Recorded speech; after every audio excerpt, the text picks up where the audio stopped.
So in other words, you're adding more people to the system. And here's how I see the economics of it all.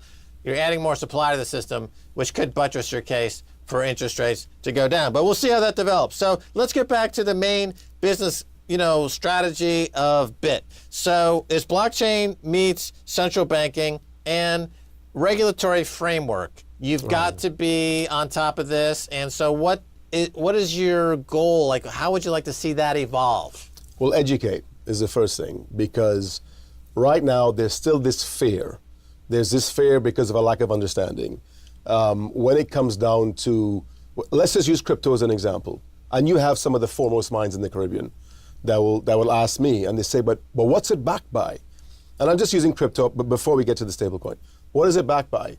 And I said, and they go on this tenet of intrinsic value. And I believe in subjective value. That's what my training is. But put that aside. And You're an Austrian economist. Yeah. And I asked them, they said, well, it's the US dollar. It's backed by the central bank. I said, so you feel comfortable that the value of your money is controlled and backed by people who, in keeping that value, will then debase the value. It doesn't make any sense. Sometimes they don't understand. They think because of these 7 people in the room, male or female, with suits on, that essentially decide the price of money in the future is a soothing, and that's why they ask that, what backs crypto? But going back to the strategy with us is educating the central bankers to understand, educating the policymakers to understand that we're not anathema to the system.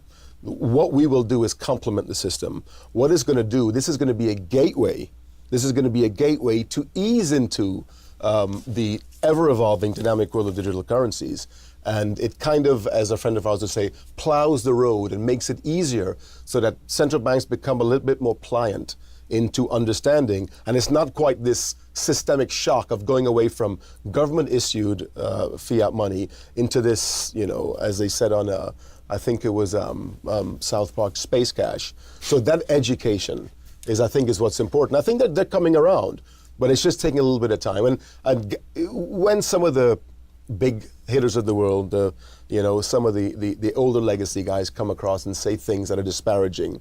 Like the Warren Buffetts of the world, the Charlie Mungers. Yeah, that kind of hurts your case, right? It hurts. But aren't those guys talking out of their book? They're talking their book, really. They see this as a competitive threat, so they're just trying to thwart progress. Listen, those guys have made a shed load of money. And I respect those guys' ability to spot value, right? And put their money into value. But they invest in things that don't change. Wrigley's chewing gum, right. Gillette. So when you look back, when the annals of history are written, I don't know that it was anything groundbreaking. When they come out and say things that are disparaging, like I think you said one of them in a previous segment, it just well, the thing is that they're, like Warren Buffett has totally got his tentacles into Wall. So he's totally right. Like, people obviously constantly ask me that question: what is the value of cryptocurrency? Like, what's going on? And it's interesting that you do have people that, like Warren Buffett. Max Keiser is really astute to point out that, they have a financial interest against this. And like I said, they have made their money in different avenues. And one of the best arguments I've heard is just circle of competence.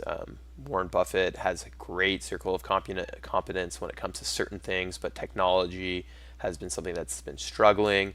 And that's why it's really, really important that if you're going to be taking advice, maybe have a couple advisors and have different people with different perspective give you their advice. Because when it comes down to it and you ask yourself, why do I value the US dollar? You run into some tricky questions like he brings up, and the fact that they do actually devalue it by constantly pumping more and more money into the system. And in a way, if you watch the other videos, there's actually synergy in crypto, because by digitalizing their money, it allows the economy to grow even more, and banking the unbanked allows inflation to be prevented, especially if people are losing money or not putting the money back into the system. Since it's cash, it's kind of hard if you don't have a bank to put it back into the system. So it's all interesting stuff, and let me know your comments. I love sharing Max Keiser material, and let me know what you think the true value of crypto and the dollar is. Thank you for watching, and I'll talk to you soon.